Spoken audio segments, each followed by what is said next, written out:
तुम मुझसे प्यार करती हो ना? निखिल, प्यार अपनी जगह पे है, पर इन सब में मेरा नाम आया। जानते हो इसका मतलब क्या है?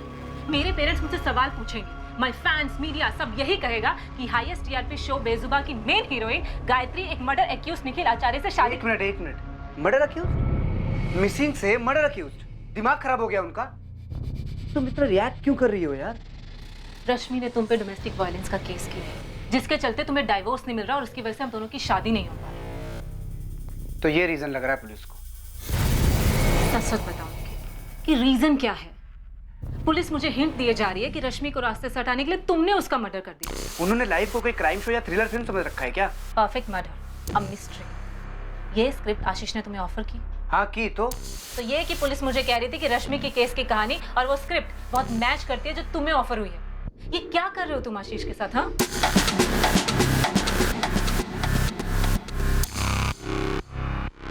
निखिल, पुलिस ने मेरी परफेक्ट मर्डर मिस्ट्री वाली स्क्रिप्ट मेल करने को कहा है। और कुछ पूछा? नहीं, पहले मुझे ये बता कि तूने किया क्या है। अरे क्या करूंगा मैं यार? अपनी वाइफ को गायब करवाऊंगा, मार डालूंगा उसे। मुझसे पूछ रहा है या मुझे बता रहा है तू? सोच रहा हूँ आशीष। एक मशहूर कहावत है कि किसी चीज को शिद्दत से चाहो तो तुम्हें उसे दिलाने में पूरी कायनात साजिश करती है। अपनी डायलॉग बाजी अपने पास रख तू। मुझे तो ये बता कि तू कौन से साजिश में इन्वॉल्व है, सच बोल।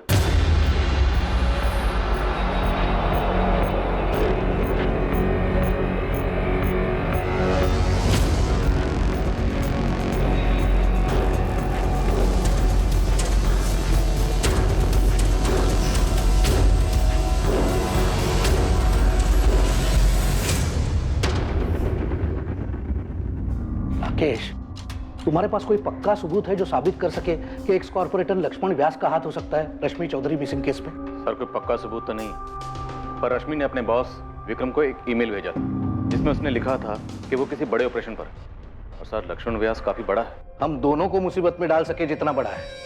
सर, हम उस पर कोई उंगली तो नहीं उठा रहे। हम सिर्फ इतना जानना चाह रहे हैं कि एनजीओ के उन पेन ड्राइव में ऐसा क्या था जिन्हें हासिल करने के लिए उसने अपने आदमियों से उनकी चोरी करवाई। एनजीओ के सारे पेन ड्राइव्स सिर्फ रश्मि के तो नहीं थे। तुम एक काम करो, एनजीओ के मालिक विक्रम को गर्मी दो, कुछ निकल आएगा। कोई फायदा नहीं, माजरा रश्मि को लेकर ही। और सर, वो रश्मि की छोटी बहन खुशबू, मीडिया और सोशल मीडिया दोनों जगह यही कह रही है कि रश्मि का गायब होना एक साजिश है। सर, उंगली हम पर भी उठ रही है। ये रश्मि कोई दूध की धुली तो नहीं थी? बिल्कुल सर, लेकिन गायब अब पूरे चांसेस हैं कि मारी गई। हमें लक्ष्मण को ऐसे पूछताछ के लिए लेना है मानो इनफॉर्मल सी बात हो रही हो। एकदम आराम से राकेश, और तुम डायरेक्टली कुछ मत करना। मैं बात करता हूँ लक्ष्मण से, तुम बाकी संदिग्धों पर जोर लगाओ। Yes sir.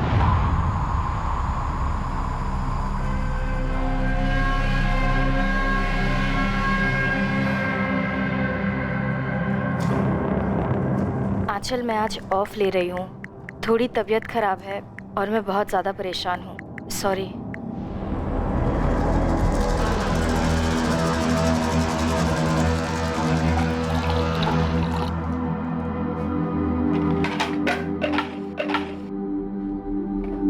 दीदी, एक तो आप अकेले रहती हो, ऊपर से ये पंगे लेती रहती हो। 2 साल पहले तक मुझे तेरी फिक्र रहती, अकेले मुंबई में कैसे होगा, और अब तू? दीदी, मैं मुंबई में एक ट्रैवल एजेंसी में जॉब करती हूँ, सर्विस सेक्टर, और आपका एनजीओ लोगों पे रेड करता है। पता नहीं कितने दुश्मन बन गए होंगे। होता है यार, ये काम ही कुछ ऐसा है, अब क्या कर सकते हैं। मैं आपसे कहना चाहती थी कि ये जो जयदेव है वो सब अपना अपना फायदा देखते हैं खुशबू।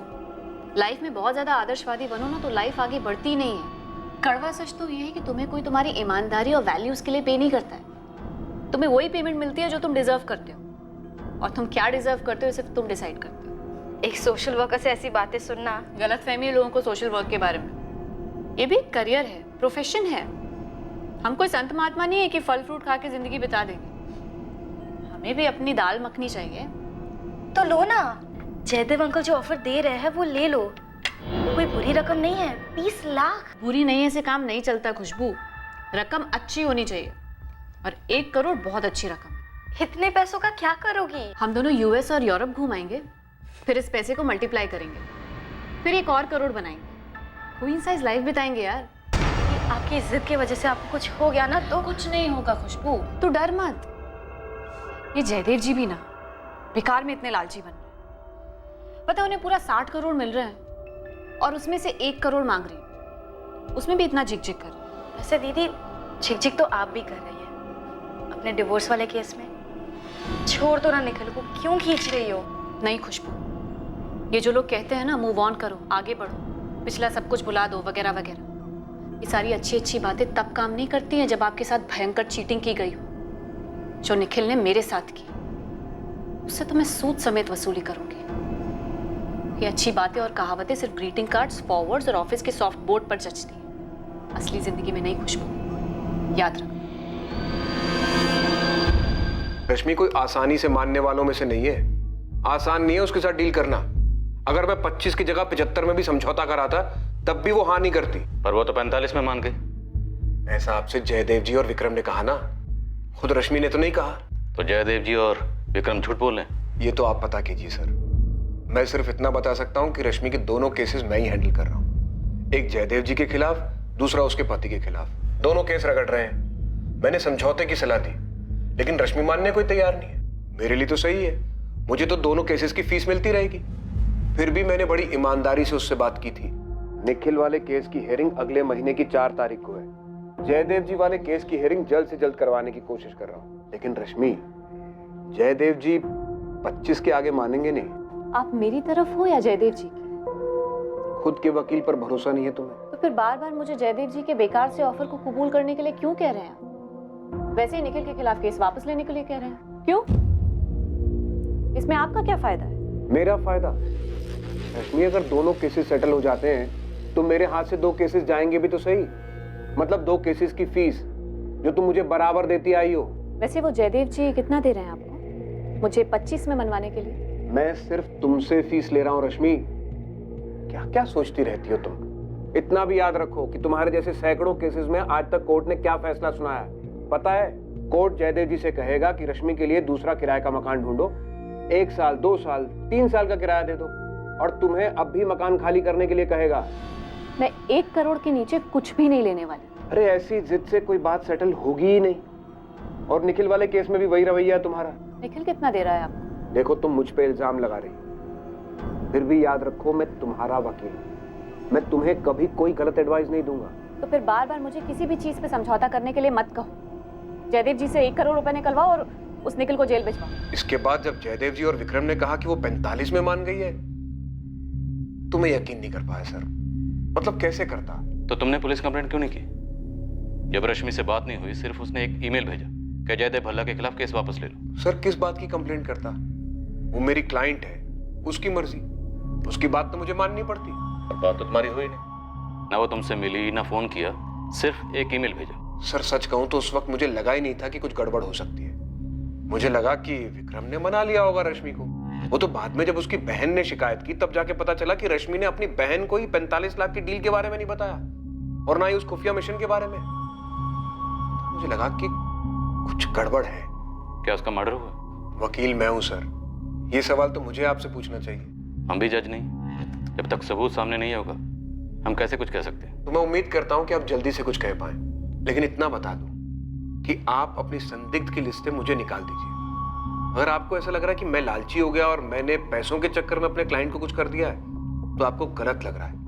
मुझे इस पूरे समझौते का 10% मिलने वाला था और मैं उतने पैसे से खुश था। ये तो तुम कह रहे हो। अब वाकई में खुश थे या नहीं थे ये बताने के लिए इस वक्त रश्मि तो यहाँ नहीं है। तो आप ढूंढिए रश्मि को।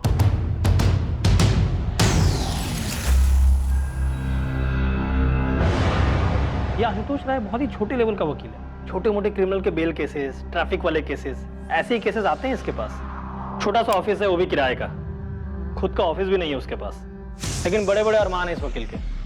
पिछले 10 साल से है मैदान में। बड़े बड़े क्रिमिनल केसेस लेना चाहता है, लेकिन कोई उसे केस देता ही नहीं है। तो रश्मि को इस वकील में ऐसा क्या दिखा? रश्मि के डोमेस्टिक वायलेंस केस में ऐसा क्या था? और ये सेटलमेंट 10% बोल रहा है, मतलब 25 लाख पे 2.5 लाख। अब उसके लिए तो जैकपॉट ही होगा ना। जयदेव और विक्रम बोल रहे हैं कि 45 लाख थी, तो जैकपॉट डबल। सर, लक्ष्मण मियाज के ऑफिस से कॉल था, मिलकर बात करने की परमिशन दी है। गुड। उन पेनड्राइव्स में क्या था, कुछ पता चला? अभी तक तो नहीं साहब, लेकिन पक्का कोई एटम बम होगा जो इस लक्ष्मण पे फटने वाला था। हो सकता है रश्मि चौधरी से ब्लैकमेल कर रही हो। अजीब शख्सियत है, एक तरफ समाज सेवा, दूसरी तरफ मेवा। रश्मि चौधरी को गायब हुए अब पूरा 1 महीना बीत चुका था। इन्वेस्टिगेशन टीम अब यही मानकर चल रही थी कि वो अपने हालात की विक्टिम थी, जिसमें कई लोग थे जिन्हें रश्मि की गैर मौजूदगी से फायदा हो सकता था, और अब एक नए एंगल को टटोला जा रहा था, ये पता करने के लिए कि क्या सच में रश्मि चौधरी की हत्या कर दी गई थी।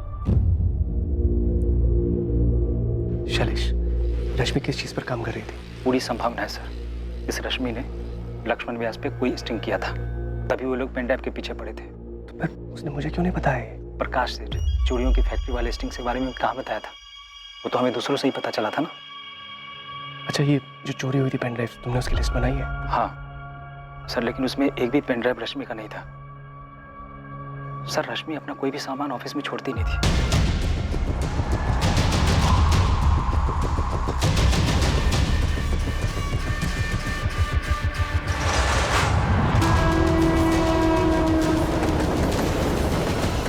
सर, मैंने पूरी स्क्रिप्ट पढ़ी है, the perfect murder, a mystery. क्या स्क्रिप्ट में? एक पति पूरी बारीकी से प्लान करके अपने पत्नी को मार डालता है और दुनिया को ऐसे लगता है कि वो खुद से गायब हुई है। ये तो बिल्कुल रश्मि चौधरी के केस जैसा। सर, कुछ ज्यादा ही सिमिलर है, इसलिए मैंने स्क्रिप्ट के राइटर डायरेक्टर आशीष दास, निखिल आचार्य और उसकी गर्लफ्रेंड गायत्री तीनों को पुलिस स्टेशन बुलाया है। सर, अगर रश्मि मारी गई है, कारण या तो ये पैसे हैं, वो 45 लाख रुपए, या तो ये टूटी शादी जो पूरी तरीके से टूटी नहीं है। पेन ड्राइव चुराने वाले ने सोचा था कि पेन ड्राइव रश्मि की है। ऐसा भी क्या ढूंढा जा रहा था उन्हें? क्या इसकी सच्चाई आसानी से सामने आती? देखिए इंस्पेक्टर राकेश, जो पूछना है जल्दी पूछिए, कहा है कि मुझे एक मीटिंग में जाना है। डीसीपी साहब ने फोन किया था, इसलिए मैं आपको समय दे रहा हूँ। पूछिए क्या पूछना है, बताइए। लक्ष्मण जी, आप रश्मि चौधरी को कैसे जानते हैं? देखिए, हम दोनों समाज के लिए काम करते हैं, इसलिए कभी कभार मुलाकात भी हो जाती है और एक दूसरे की मदद भी हो जाती है। लेकिन अभी वो जो बाल मजदूरी के लिए काम कर रही है ना, इसके लिए बड़ी कदर करता हूँ उसकी। सर, जिस एनजीओ में रश्मि चौधरी काम करती है, वहाँ हाल ही में एक चोरी हुई और वहाँ से पेन ड्राइव चुरा गए, सिर्फ पेन ड्राइव। ये तो बड़ा अजीब बात है। सर, हमारे सोर्सेज ने बताया कि पेन ड्राइव्स की चोरी हमने चोरी करवाई, हमने करवाई है पेन ड्राइव की चोरी। क्या मैडम, आप भी अजीब बात करती हैं। ये 100-150 रुपया में पेन ड्राइव मिलता है और उसकी चोरी मैं करवाऊंगा? इसी के लिए आप आई है क्या? इतना समझ नहीं है मेरे को। इसने आपके आदमी बलवीर का नाम लिया है। क्या मैडम, वही सोर्सेज की बात आप करती हैं? अरे हमारे बहुत विरोधी हैं, तो कुछ भी कहेंगे तो उसके पीछे मैं भागता रहूं? इंटरनेट पर बहुत तरह की बातें होती हैं, तो सबका जवाब देता फिरूं क्या मैं? है? और रही वो पेन ड्राइव की बात, है ना मैम, उस पेन ड्राइव में ऐसा कुछ नहीं है। सर, आपका ज्यादा वक्त नहीं लूंगा, सीधा सवाल पूछता हूँ। पूछिए। उन पेन ड्राइव्स में ऐसा क्या है जो आपके लिए खतरा हो सकता है, जिसकी वजह से रश्मि चौधरी गायब हुई? देखिए, रश्मि चौधरी गायब हुई, इसका बहुत दुख है हमें, और उम्मीद करते हैं कि आप जल्द से जल्द उनको ढूंढ भी निकालेंगे। और रही पेन ड्राइव की बात, तो पेन ड्राइव में हमारे खिलाफ कुछ हो ही नहीं सकता।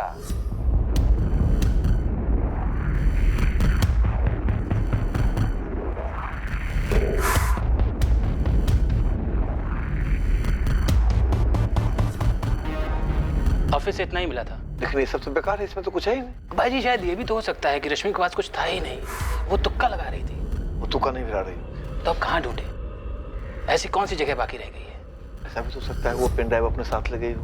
तो अपने साथ ले गई होगी, हमें किस बात का डर है? और भाई जी, आप खामखा टेंशन ले रहे हैं, कुछ नहीं होगा। अब हमें कुछ करने की जरूरत ही नहीं होगी। चलिए, मुझे और कुछ नहीं कहना।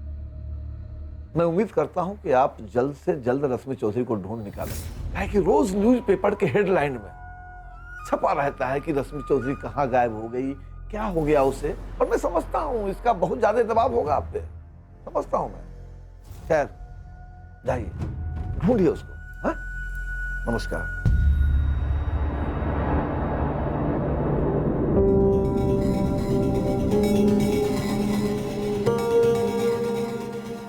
सर जी, भाई जी आपसे कुछ बात करना चाहते हैं, अकेले में। एक रिक्वेस्ट है आपसे।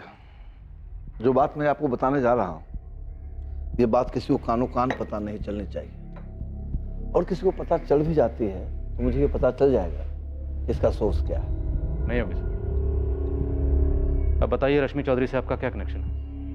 आपके साथ महिला ऑफिसर थी, उसमें मैं आपको ये बात नहीं बता पाया। कभी कभी इस फार्म हाउस में हम औरतें बुलाया करते हैं, और आप समझदार क्यों बुलाते हो?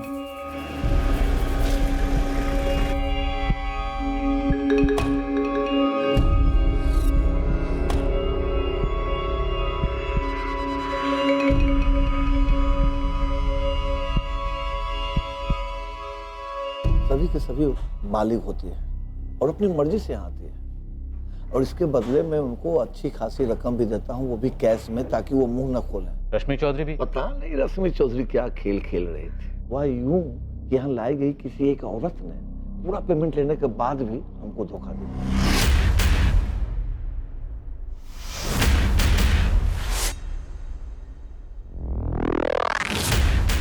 फिर मुझे उस रश्मि चौधरी का फोन आता है।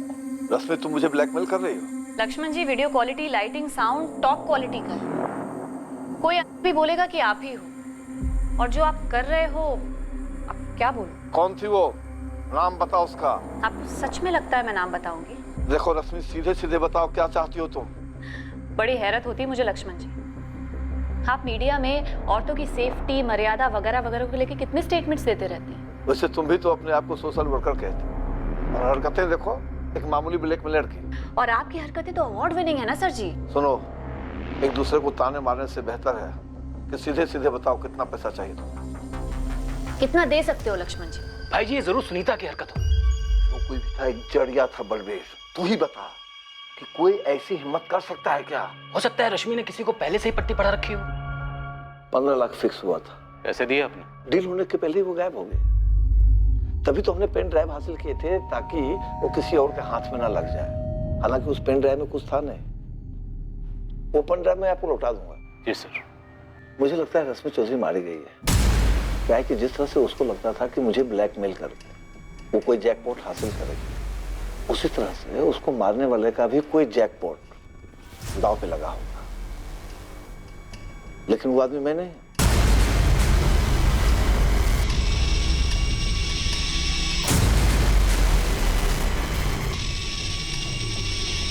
डीसीपी साहब, हमने सारी बात आपके इंस्पेक्टर को साफ साफ बता दिया।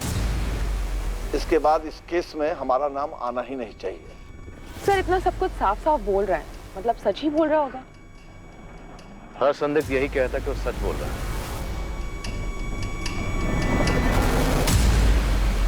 मानते हैं सर, इसमें हमारी गलती है, लेकिन ये तस्वीर हमारे पास सिर्फ 2 हफ्ते पहले ही आई। तब तक वो लवारिस लाश हम सबके दिमाग से उतर गई थी। और वो लवारिस लाश रश्मि चौधरी की थी? जी सर, हमारे पास लाश की तस्वीरें हैं सर। 22 जुलाई की सुबह यहाँ पटना से ही लाश मिली, यहीं पास के जंगल से।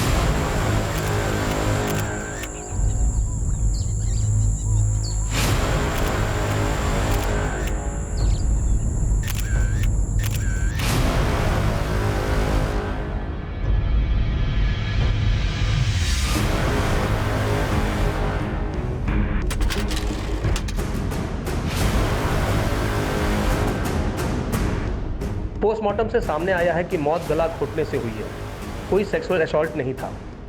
हम लाश की पहचान नहीं कर पाए, बॉडी तेजी से गलती जा रही थी, इसलिए हमने उसका क्रियाक्रम कर दिया। लेकिन अंश हमने बचा के रखे ताकि डीएनए टेस्टिंग में काम आ सके। तो मैं रश्मि चौधरी की बॉडी 22 जुलाई को मिल गई थी, जबकि उसकी मिसिंग कंप्लेंट 29 जुलाई को फाइल की गई।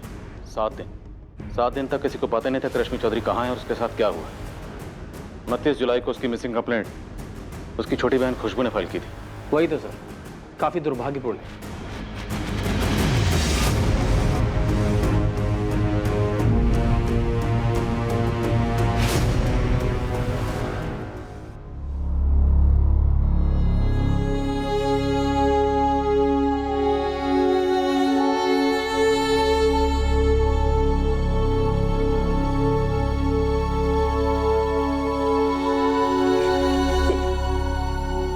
इसका मतलब जब मैं दीदी को कॉल कर रही थी तब दीदी। हाँ, हमें ऐसे ही लग रहा है कि रश्मि का मर्डर यहाँ किया गया और बाद में उसकी बॉडी को पटना के जंगल में फेंका गया। और वो मकान मालिक जयदेव को चिट्ठी और आशुतोष और विक्रम को ईमेल्स सब फर्जी थे। किसी और ने तुम्हारी दीदी के अकाउंट से वो मेल्स भेजे होंगे। और आप लोगों को इसकी भनक तक नहीं लगी? सॉरी खुशबू, हमारे कोऑर्डिनेशन में कमी रही। किसने मारा मेरी दीदी को? हुआ भी पता नहीं चला है, और हम कातिल को जल्दी ढूंढ लेंगे। मैं बार बार कहती रही कि मेरी दीदी की जान खतरे में हो सकती है, लेकिन खुशबू, मैं मानता हूं हमारी गलती थी और हम शर्मिंदा हैं, लेकिन जिस दिन तुम हमारे पास अपनी दीदी की मिसिंग कंप्लेंट लिखवाने आई थी, तुम्हारी दीदी रश्मि का मर्डर उससे पहले हो चुका था। इतने दिनों से मैं इस ख्याल को आने से रोकती रही, फिर भी आ ही जाता था कि कहीं दीदी के साथ कुछ गलत तो नहीं हुआ होगा। और अब पता चला है कि ऐसा वाकई में हुआ था।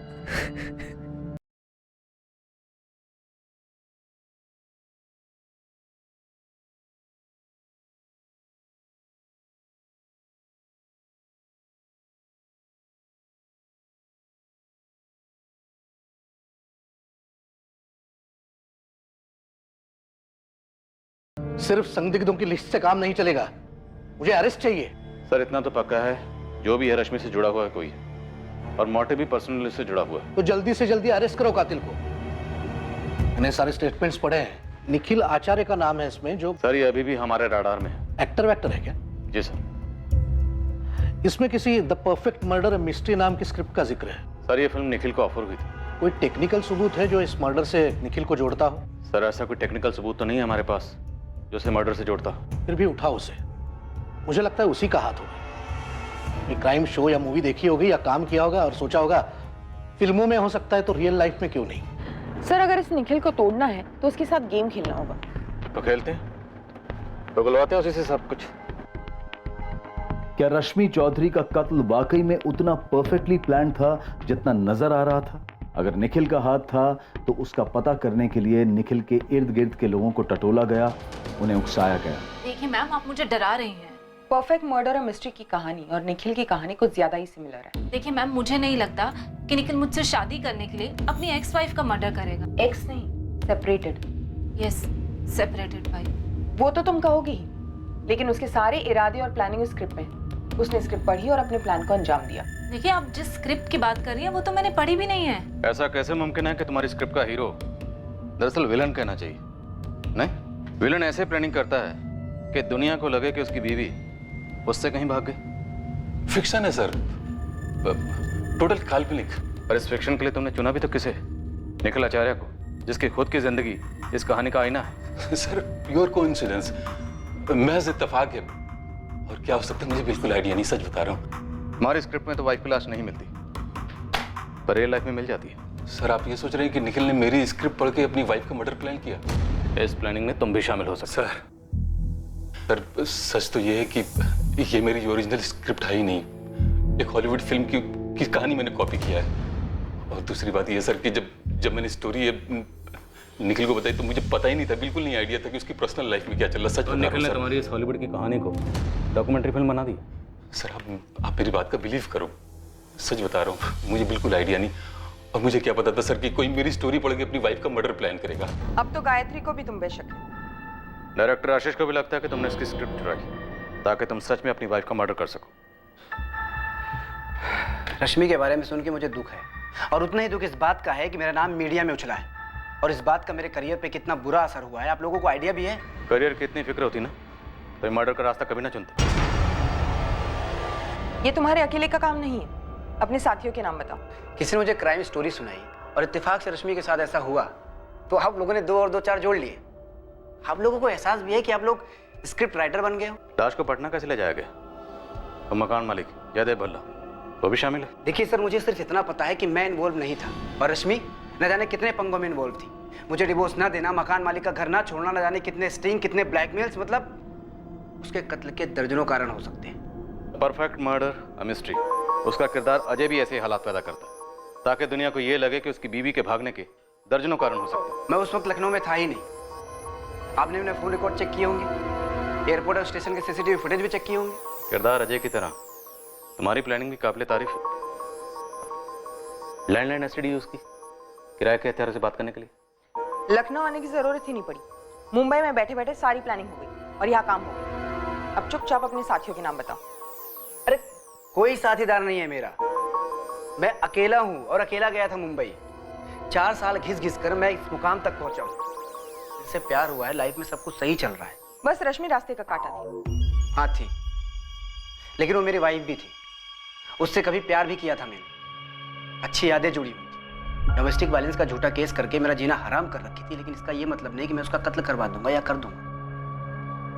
रश्मि अब रही नहीं, पर आप लोगों को यकीन नहीं होगा, मुझे दुख है इस बात का कि उसका कत्ल हो गया। निखिल याद रखना, परफेक्ट क्राइम और परफेक्ट मर्डर एक मिथ्या है। हर जुर्म मुजरिम पर पलट के वार करने आता है। ये डायलॉग मैंने कई बार सुना है और कई बार बोला भी है, लेकिन मैं जो आपको बोलने जा रहा हूँ ना, वो ना तो आपने कभी सुना होगा और ना ही बोला, और आपने सोचा भी नहीं होगा, क्योंकि आप सिर्फ उन लोगों को टटोल रहे हैं जिनका मसला रश्मि के साथ था। आपकी नज़र वहाँ गई नहीं जहाँ कोई मसला नहीं था। क्या कहना चाहते? साफ साफ बोलो। खुशबू, रश्मि की प्यारी बहन खुशबू चौधरी कत्ल हुआ, लाश ठिकाने लगी।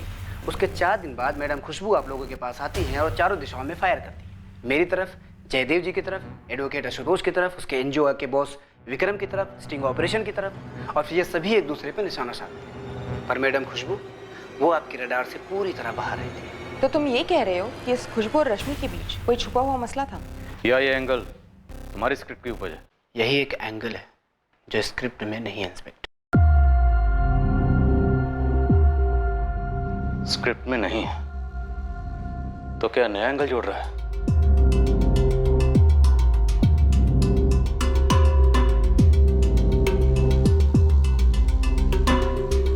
अब खुशबू को भी पुलिस स्कैनर से बख्शा नहीं गया। क्या खुशबू और रश्मि के बीच वाकई कोई मसला था जो उन दोनों के अलावा और कोई नहीं जानता था? खुशबू ने जब अपनी बहन की खोज शुरू की थी, पुलिस ने उस समय के उसके पदचिन्ह नापना शुरू कर दिए। अब पुलिस खोज रही थी वो मिसिंग कड़ी जो शायद खुशबू को इस जुर्म से जोड़ने वाली थी। ये नई खोज पुलिस को दोबारा से एनजीओ के मालिक विक्रम सहगल से रश्मि के वकील आशुतोष राय तक ले गई, और घूम फिरकर पुलिस फिर से मकान मालिक जयदेव भल्ला तक पहुंची। शक की सुई घूमती जा रही थी, रुकने का नाम नहीं ले रही थी, और कातिल का नाम सामने नहीं आ रहा था। इतने सारे संदिग्ध, कुछ बड़े जाहिर से मकसद, लेकिन फिर भी इस मर्डर केस के मुजरिम की कोई खबर नहीं। क्या यह वाकई में एक परफेक्ट मर्डर था? इस जुर्म को अंजाम देने वाला दिमाग इस जुर्म को सुलझाने वाले दिमागों को मात दे गया था, और यह केस अनसुलझा रह गया। उन कई केसेस की तरह जहां काफी बारीकी की तहकीकात और पूछताछ के बावजूद मुजरिम हाथ नहीं लगता, लेकिन कोई जुर्म ऐसा नहीं है जो परफेक्ट मर्डर होता है।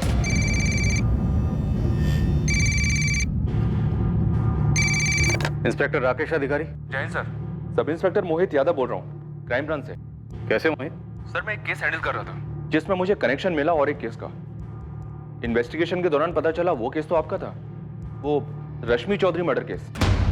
क्या बात, पूरे 1 साल बाद हम फिर से केस फाइल खोलेंगे। लीड क्या है? दरअसल मैंने 2 हिस्ट्री शीटर्स को उठाया था सर, उनकी तोड़ाई करने ही वाला था, तब मुंह खोला उन लोगों ने। साहब हम लोग उस कांड में शामिल नहीं थे, आप हमें गलत केस में उठा लाए हो सर। अब उठा लाया हूं तो यहां से आराम से हाथ हिलाते हुए तो जाने नहीं दूंगा तुम दोनों को। बताओ ऐसा कौन सा कांड किया तुम दोनों ने जो अभी तक हमारी रडार में नहीं आया? हम सच बोल रहे हैं, हमने कोई कांड नहीं किया था।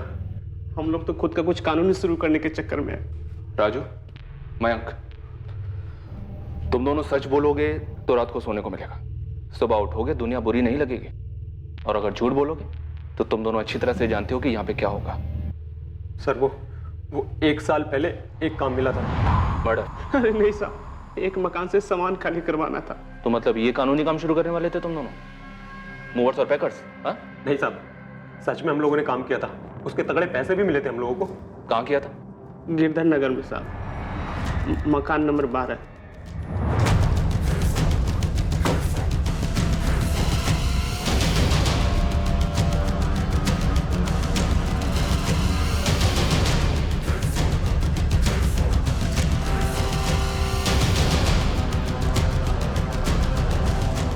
मकान किसका था, डिटेल दो।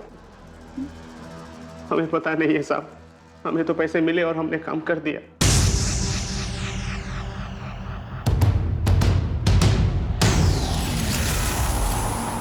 मुझे झूठ से ज्यादा नफरत आधे सच से। सच बोलो, कांड क्या था? साहब यही सच है, हम लोगों को नहीं पता कांड क्या था। साहब हम लोग जो अंदर गए तो मकान खाली था, हमने सामान लिया और गाड़ी में रखा और चल दिए। मकान की चाबी और पैसा किसने दिया तुम्हें?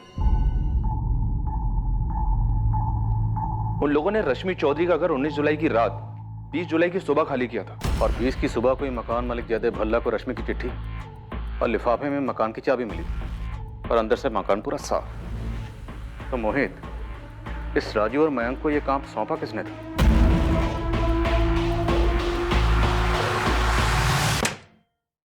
Good afternoon Ashutosh. Good afternoon, बैठिए। आखिरकार आपने अपना ऑफिस ले ही लिया, कोई बढ़िया वाला। हाँ, काम काफी बढ़ गया पिछले 1 साल में, काफी नए क्लाइंट्स मिले।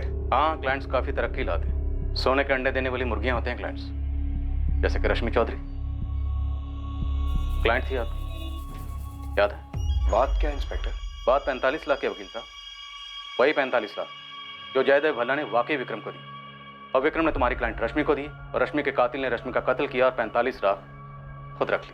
ऐसे कैसे? मतलब कौन है? राजू और मैं क्रिमिनल्स हैं। किसी जमाने में तुमने उनकी जमानत करवाई थी, तुम्हें तो याद भी नहीं होगा। हाँ, याद है मुझे। क्या हुआ उन्हें? पकड़े गए, सब बोल दिया। मैडम, ऐसे कैसे अचानक टिकट कटाकर लखनऊ आ जाओ? आखिर हुआ क्या है? तुम्हारे बहन के कातिलों का खुलासा होने वाला है।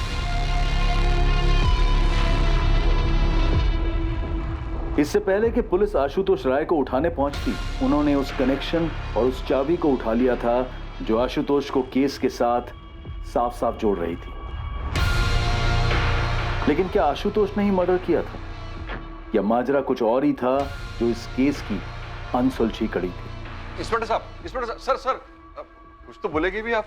बोला तो आपका जयदेव जी, लिफाफे के अंदर जो चाबी थी, चिट्ठी थी, उनके बारे में। बैठिए आराम से, नाश्ता पानी करिए, तब तक हम बाकी कड़ियां लेकर आ रहे हैं। आप कहानी पूरी करिए।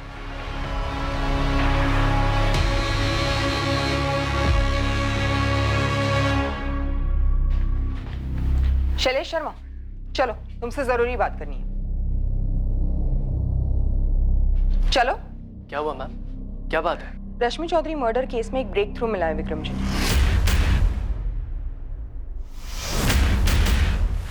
चाबी किसने दी थी? बोलो।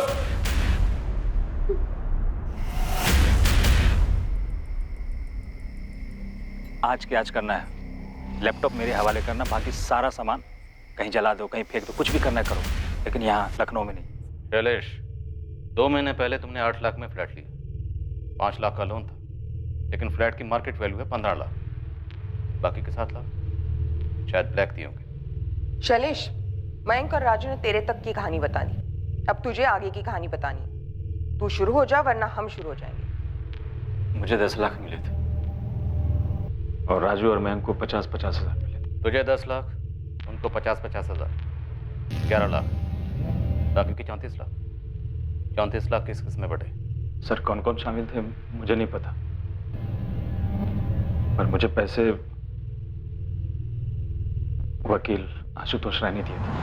हमने इस केस की सारी कड़ियां जोड़ी सिवाय इससे एक कड़ी की, शैलेश शर्मा, जो रश्मि चौधरी के ऑफिस में काम करता था। उसे भी रडार में लाते तुम तक 1 साल पहले ही पहुंच जाते। 1 साल से एक केस अनसुलझा रहा है इंस्पेक्टर। कितना जरूरी है कि वापस इस फाइल को दोबारा खोला जाए?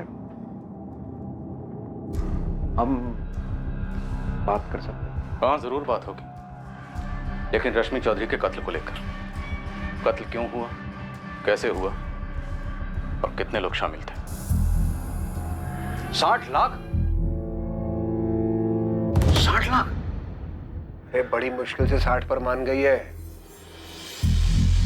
देखो, तुम दोनों जानते हो ये केस तो मैं ही जीतूंगा, सिर्फ मेरा टाइम का नुकसान हो रहा है। इस केस की वजह से मेरे मौजूदा बिल्डर की दिलचस्पी जा सकती है। कुछ तो उपाय निकालो भाई, सबकी लाइफ खराब हो रही है। देखिए जयदेव जी, मेरे साथ तो 60 के नीचे नहीं जाएगी और आपके साथ तो 1 करोड़ के नीचे नहीं आएगी। उसका बॉस है विक्रम, रश्मि उसे बहुत मानती है।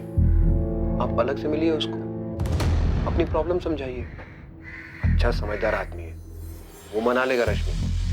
20 में आप भी ना जयदेव जी, आप भी तो समझदारी दिखाइए थोड़ा। तो प्लान यही था कि जैसे ही रश्मि को 45 लाख मिलेंगे तुम उसे मार डालोगे और सारे पैसे खुद रख लोगे। आशुतोष? हाँ इंस्पेक्टर, यही प्लान था और ऐसा ही हुआ।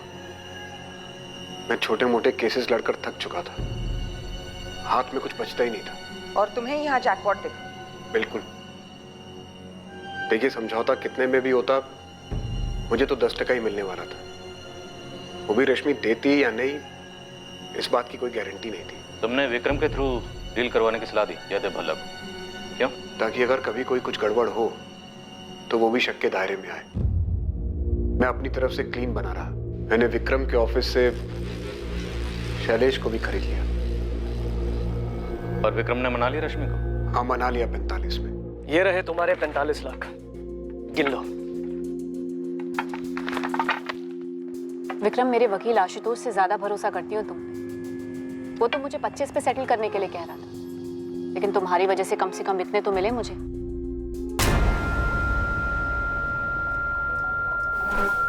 आशुतोष जी, रश्मि को विक्रम जी ने पूरे 45 लाख कैश पकड़ा दिए। और मकान खाली कब कर रही है? कह तो रही थी कि जल्दी करेगी, लेकिन मुझे नहीं लगता कि दूसरा घर मिलने के पहले ये घर खाली करेगी। गुड।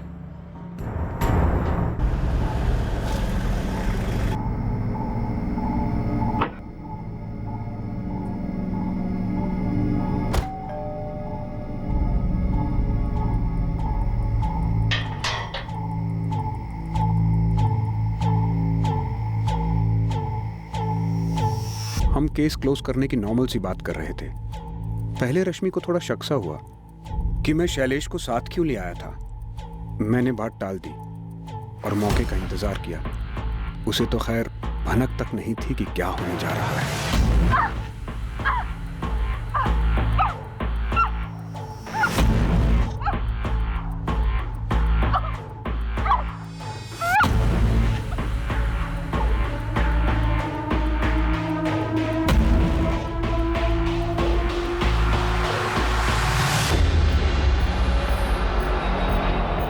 मैं लाश को पटना ले गया और पीछे से शैलेश ने मकान साफ करवाया। शैलेश ने रश्मि के लैपटॉप से उसी के ईमेल एड्रेस से वो 2 ईमेल्स भेजे, एक मुझे, एक विक्रम को।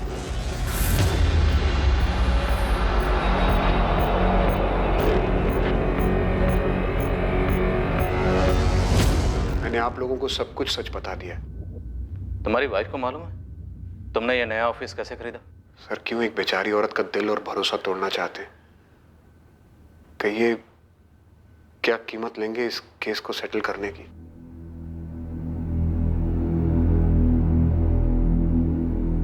काफी शातिर तरीके से प्लानिंग की थी आशुतोष ने।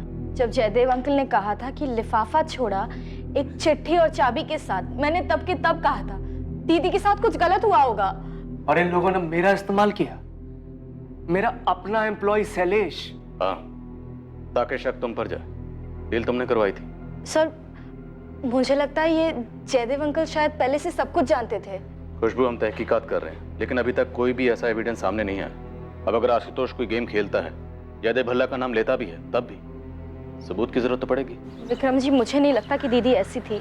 ये ऐसे पैसों के पीछे ये गलत है, ये झूठ है ताकि दीदी को विलेन दिखा सके, ये पूरा केस उलझाने के लिए। ये तो मैं भी नहीं मान सकता कि रश्मि स्टिंग ऑपरेशन लोगों को ब्लैकमेल करने के लिए किया करती थी, चाहे वो प्रकाश सेठ की चूड़ियों की फैक्ट्री हो या उस लक्ष्मण कॉर्पोरेटर वाला स्टिंग। अगर उसके हाथ में कुछ भी ठोस लगता ना तो सबसे पहले मुझे बताती। पता है, मुझे हमेशा से ये डर था कि एक ना एक दिन दीदी के साथ कुछ बुरा हो सकता है। और एक्सक्यूज मी। हाँ निखिल। खुशबू, मुझे पता चल गया कि रश्मि का असली गुनहगार कौन है। अब तो पूरी दुनिया को पता चल गया है। लेकिन जब उससे बात नहीं हो पा रही थी तो सबसे पहले तुमने मुझे फोन किया था, तो अब क्यों नहीं? Just shut up Nikhil. तुम तो चाहते थे मेरी दीदी को रास्ते से हटाना, किसी और ने हटा दिया। तुमसे ज्यादा खुश कोई और नहीं हुआ होगा। ऐसा नहीं है खुशबू, तुम अभी भी मुझे गलत समझ रही हो। तुम्हारी दीदी से मैंने कभी प्यार भी किया था, सच्चा प्यार। और एक बार दिल से किसी को चाहो ना तो उसके बारे में इतना गलत कभी नहीं सोच सकते हो, कभी नहीं।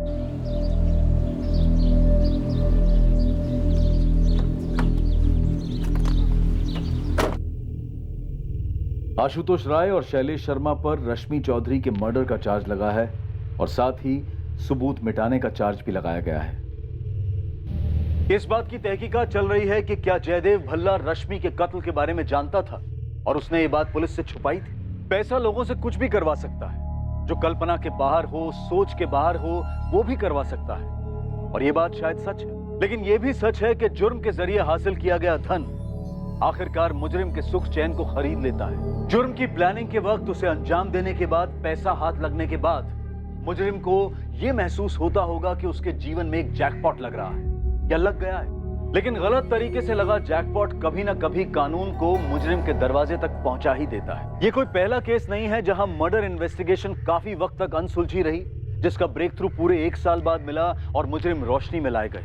कुछ केसेस में तो और भी समय लगता है, कभी 10 साल तो कभी 20 साल तो कभी उससे भी ज्यादा समय, लेकिन केस हल तो होता ही है। ऐसा क्यों होता है? कर्मा की थ्योरी, नियति का लिखा, या फिर महज एक इत्तफाक कि मुजरिम पकड़ा ही जाता है। अब मैं अनूप सोनी आपसे विदा लेता हूं, फिर मुलाकात होगी एक और नए केस के साथ। और याद रखें, क्राइम और आपके बीच में सिर्फ इतना फर्क है कि आप कितने सतर्क हैं। सतर्क रहें, सुरक्षित रहें।